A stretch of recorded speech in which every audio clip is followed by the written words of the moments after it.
ആലപ്പുഴ ഹരിപ്പാട് നവജാത ശിശുവിനെ വലിച്ചെറിഞ്ഞ സംഭവത്തിൽ അമ്മയ്ക്കെതിരെ പോലീസ് ഇപ്പോൾ വധശ്രമത്തിന് കേസെടുത്തിരിക്കുകയാണ്. അവിവാഹിതയായ പെൺകുട്ടി മാനഹാനി ഭയന്ന് കുഞ്ഞിനെ കൊലപ്പെടുത്താൻ ശ്രമിച്ചുവെന്നാണ് എഫ്ഐആർ. കുഞ്ഞിന്റെ ആരോഗ്യനില തൃപ്തികരമാണ്. അശ്വിൻ പാലാഴി ആലപ്പുഴയിൽ നിന്ന് ചേരുകയാണ്. അശ്വിൻ, അമ്മയ്ക്കെതിരെ എന്തൊക്കെ വകുപ്പുകൾ ചുമത്തിയിട്ടുണ്ട്? എങ്ങനെയാണ് കേസിന്റെ വിവരങ്ങൾ? ഉന്മേഷ് പ്രവിത, ഇന്നലെ അർദ്ധരാത്രി 12:15 ഈ 19 വയസ്സുകാരി ഹരിപ്പാട് താലൂക്ക് ആശുപത്രിയിലെ ശുചിമുറിയിൽ വെച്ച് പ്രസവിക്കുന്നത്. കഠിനമായ വയറുവേദനയ്ക്ക് ചികിത്സയ്ക്ക് എത്തിയതായിരുന്നു 19കാരി. ആശുപത്രിയിൽ എത്തിയപ്പോൾ തന്നെ ഡോക്ടർമാർ ഗർഭിണിയാണോ എന്ന സംശയം ചോദിക്കുകയും എന്നാൽ അങ്ങനെയല്ല എന്ന മറുപടി പെൺകുട്ടി നൽകുകയും ചെയ്തു. പിന്നീട് ശുചിമുറിയിലേക്ക് പോയ ശേഷമായിരുന്നു സംഭവങ്ങൾ ഉണ്ടായത്.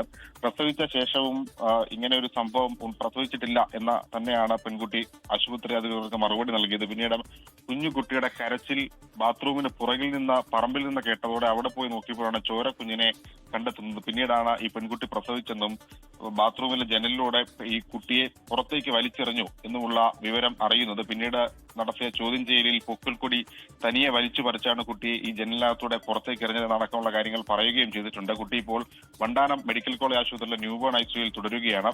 ഈ അമ്മയുടെ ആരോഗ്യനിലയും തൃപ്തികരമാണ്. അതിനിടെയാണ് ഹരിപ്പാട് പോലീസ് സംഭവത്തിൽ കേസെടുത്തിരിക്കുന്നത്. വധശ്രമത്തിനാണ് അമ്മയ്ക്കെതിരെ കേസെടുത്തിരിക്കുന്നത്. ഈ കുട്ടിയെ വലിച്ചെറിഞ്ഞാൽ മരണപ്പെടും എന്നുള്ള ബോധ്യത്തോടു കൂടി തന്നെയാണ് ജനലിലൂടെ വലിച്ചെറിഞ്ഞത് എന്നുള്ളതാണ് എഫ്ഐആറിൽ പറയുന്നത്. ഒപ്പം അവിവാഹിതയായ 19 വയസ്സുകാരി സമൂഹത്തിലുണ്ടാകാവുന്ന മാനഹാനി ഭയന്നാണ് ഇത്തരത്തിലൊരു പ്രവൃത്തിയിൽ ഏർപ്പെട്ടതെന്നും എഫ്ഐആറിൽ പറയുന്നുണ്ട്. ഒപ്പം ഇതിന്റെ മറ്റു വശങ്ങൾ എങ്ങനെയാണ് ഈ പെൺകുട്ടി ഗർഭിണിയാകാനുണ്ടായ സാഹചര്യമടക്കം പോലീസ് അന്വേഷണത്തിലുമാണ്. പ്രവിത.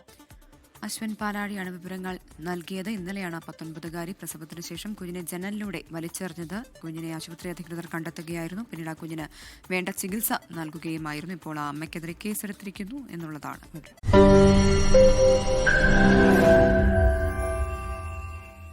ലോകത്തെവിടെയായാലും ഏത് സമയത്തും 24 വാർത്തകളും ഓഗ്മെന്റഡ് റിയാലിറ്റി പാക്കേജുകളും എക്സ്പ്ലെയിനറുകളും വിശദമായി കാണാൻ ഞങ്ങളുടെ യൂട്യൂബ് ചാനൽ നിങ്ങൾക്ക് സബ്സ്ക്രൈബ് ചെയ്യാം.